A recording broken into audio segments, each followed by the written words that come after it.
मैं बलराम पांडे एक साधारण कृषक परिवार में जन्म लिया और पेशे से मैं शिक्षा विभाग में 27/10/1971 से लेके 30 जून 2013 तक मैं शिक्षक के रूप में कार्य किया। 42-43 वर्ष की सर्विस के बाद मैं जब 2013 में रिटायर हुआ तो अपना घर गृहस्थी के काम में लगा रहा और ऐसे चलता रहा। 2016 में मेरी मुलाकात एक सज्जन जिनका नाम श्री पीएन मिश्रा था, उनके माध्यम से मेरी मुलाकात हुई उनसे और उन्होंने मुझे आरसीएम के बारे में जानकारी दी। कई बार आए, उन्होंने इस सिस्टम को बताया और कहा कि आप एक रिटायर्ड शिक्षक हो लेकिन आप ये काम बखूबी कर सकते हो। और उसका परिणाम ये हुआ कि मैं उनकी बातों से प्रेरित हुआ और उन्होंने मेरी आरसीएम में ज्वाइनिंग लगाई। साथ ही साथ ये चलता रहा, लेकिन पिकअप सेंटर उस समय थे नहीं शहर में, केवल एक पिकअप सेंटर था जिसकी ज्वाइनिंग कराई जाए वो ज्वाइनिंग वगैरह में बड़ी कठिनाई होती थी कि प्रोडक्ट नहीं मिल पाते थे। अंत में उन्होंने सलाह दिया कि आप एक पिकअप सेंटर खोल लीजिए। चूंकि मैं रिटायर्ड पर्सन था, पैसे थे, मैंने उनके कहने के अनुसार पांडे आरसीएम पीयूसी के नाम से एक पिकअप सेंटर डाल लिया और पिकअप सेंटर खुल जाने के बाद काम चलता रहा धीरे धीरे। मिश्रा जी थोड़ा बहुत सपोर्ट करते रहे, लेकिन एक समय आया कि उनका भी आना जाना बंद हो गया, सपोर्ट उनका बंद हो गया और मैं एक तरह से अनाथ सा हो गया। और अनाथ सा हो जाने के बाद मेरी तमाम दिक्कतें आने लगी। पिकअप सेंटर में माल भरा था, वो लोकल मीटिंग वगैरह बहुत कम होती थी तो ग्राहक कम थे। परिणाम ये होता था कि हमें माल सप्लाई देना पड़ता था। हम चरौरी कर करके लोगों को जिनको लगाए थे टीम में सप्लाई देते थे और सप्लाई देने में बड़ी कठिनाई होती थी, लेकिन पिकअप सेंटर बचाना था। पिकअप सेंटर के सेल न्यूनतम घट न जाए, इसलिए उसको बचाने के लिए मैं ऐसा करता रहा। ऐसा होते होते एक ऑनलाइन ऑर्डर श्री अर्जुन मौर्य एक थे और उन्होंने एक ऑनलाइन ऑर्डर थर्मस का किया और हमारे पीयूसी का नाम डाल दिया और संयोग से वो प्रोडक्ट हमारे यहाँ आया। उस पर उनका एड्रेस था, मोबाइल नंबर था। उनको हमने सूचित किया। जब उनको सूचित किया तो वो रिसीव करने आए और उनके साथ डॉक्टर हंसलाल मौर्य जी आए, जो वर्तमान में हमारे सक्रिय अपलाइन है। तो उन लोगों ने आके देखा मेरे पिकअप सेंटर की स्थिति की, यहाँ माल है, पिकअप सेंटर है लेकिन ग्राहक नहीं है, कोई यहाँ लीडर नहीं है जो कि इस पिकअप सेंटर को सपोर्ट कर रहा हो। तो ऐसी परिस्थिति में उन्होंने ये सलाह दी कि यदि आप मेरे साथ आ जाएं तो मैं सपोर्ट करूंगा और आपका हर ढंग से काम चलेगा और पिकअप सेंटर भी चलेगा। आपको हम नेटवर्किंग में भी लाएंगे, आपकी टीम भी चलेगी, मीटिंग वगैरह होती रहेगी। तो ये बात जब उन्होंने हमें बताया और उन्होंने अब हमारे वर्तमान मुखिया जो हैं इस यूनिट के श्री डी सिंह से मुलाकात कराई।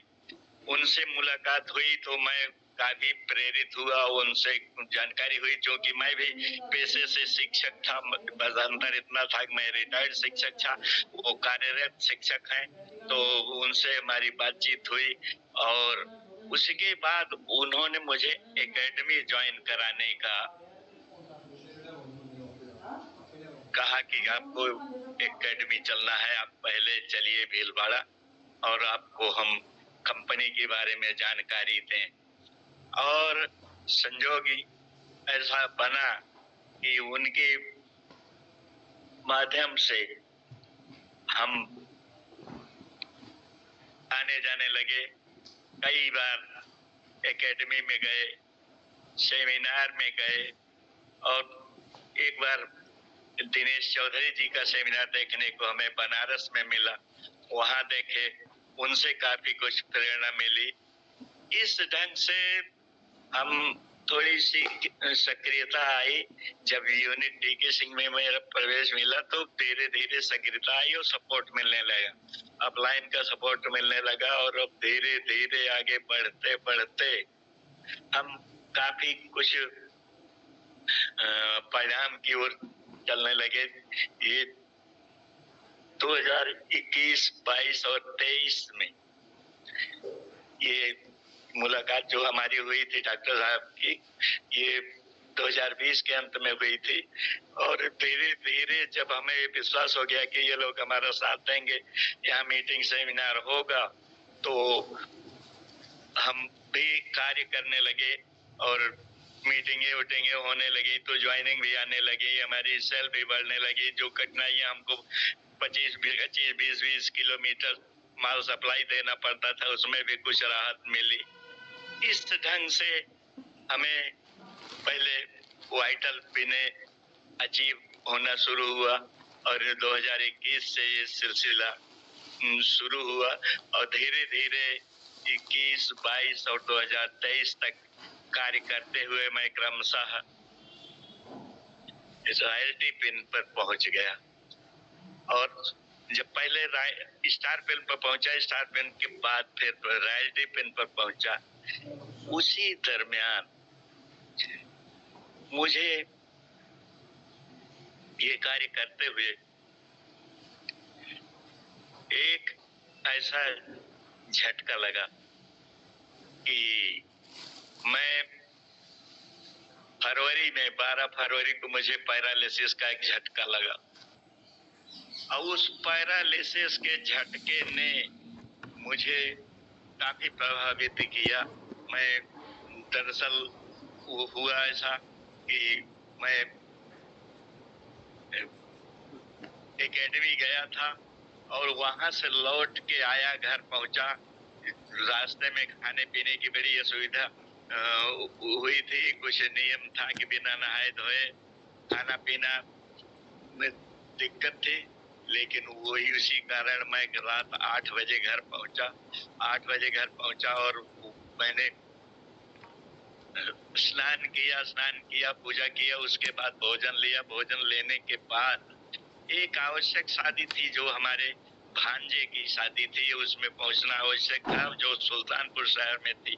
और मैं वहीं चला गया सुल्तानपुर शहर, तुरंत गाड़ी स्टार्ट किया और अपनी कार से मैं वहाँ मैरिज हॉल ओम नगर सुल्तानपुर पहुंच गया और वहीं बैठा था, वहीं शादी का कार्यक्रम चल रहा था। अचानक मुझे कुछ तकलीफ महसूस हुई, कुछ झटके से मुझे, और मैं वहां से उठ कर किसी ढंग से मैरिज हॉल से बाहर निकल गया और उसी समय मेरे ऊपर पैरालिसिस का पहला अटैक हो चुका था, जो 12 फरवरी का दिन था। तो ऐसी परिस्थिति में मैं वहां से निकल के बाहर गया और हमारे पुत्र जी मैरिज हॉल में थे, उनको हमने किसी ढंग से फोन किया और मैं गाड़ी में बैठ गया। वो निकल के आए, उन्होंने मेरी हालत देखी तो तुरंत लेके भागे हॉस्पिटल और शहर में ही थे, जिला अस्पताल गए, वहाँ मुझे एडमिट कराया और वहाँ प्राथमिक उपचार तो हुआ।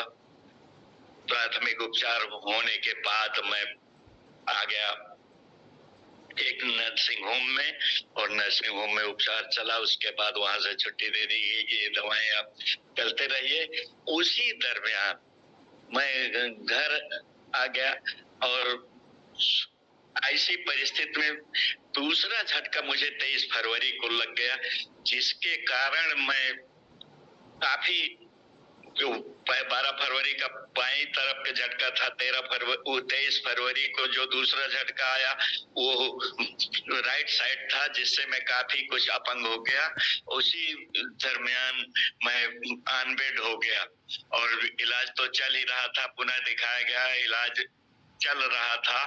और ऐसी स्थिति में मैं अनबेड रहते हुए साथियों, मेरी पर्ल और स्टार पर्ल पिन, ये अप्रैल और जून के बीच मेरी टेक्निकल की पिन, पहले पर्ल उसके बाद स्टार पर्ल नसीब हुई। तो इस सिस्टम की मैं विशेषता ये बता रहा हूँ कि मैं अनबेड रहते हुए दो पिन टेक्निकल के निकले और काफी कुछ उससे आमदनी में बढ़ोतरी हुई। तो ये इतना अच्छा सिस्टम है साथियों कि अनबेड रहते हुए भी अगर आपने टीम का निर्माण किया है, टीम आपकी सक्रिय है, तो निश्चित रूप से आपके पिन बदलते रहेंगे और आप आगे बढ़ते रहेंगे। और इसमें कोई दो राय नहीं है, ऐसा सिस्टम कहीं नहीं है जहां की आप अनबेड रहें और आपका प्रमोशन होता रहे। तो इस ढंग से मैं इस कठिनाई के साथ, अब भी मैं बहुत स्वस्थ नहीं हूँ, दवाई मेरी चल रही है, लेकिन मैं कार्य कर रहा हूँ, आप लोगों के बीच हूँ, तो मैं बहुत सक्षमता के साथ नहीं हूँ, लेकिन समर्पण है कि मैं इसको छोड़ूंगा जब तक मेरा बस चलेगा। तो इन्हीं कठिनाइयों को झेलते हुए मैं आरसीएम कर रहा हूँ, बहुत आनंद आ रहा है इसमें, हमको काफी कुछ उन्नति हो रही है। तो इन्हीं शब्दों के साथ मैं अपनी वाणी को विराम देता हूँ। ये मेरी कहानी रही है, इन्हीं कहानी के साथ मैं चल रहा हूँ। शब्दों के साथ मैं अपनी वाणी को विराम देता हूँ। सभी साथियों को जय आरसीएम पोर्टल।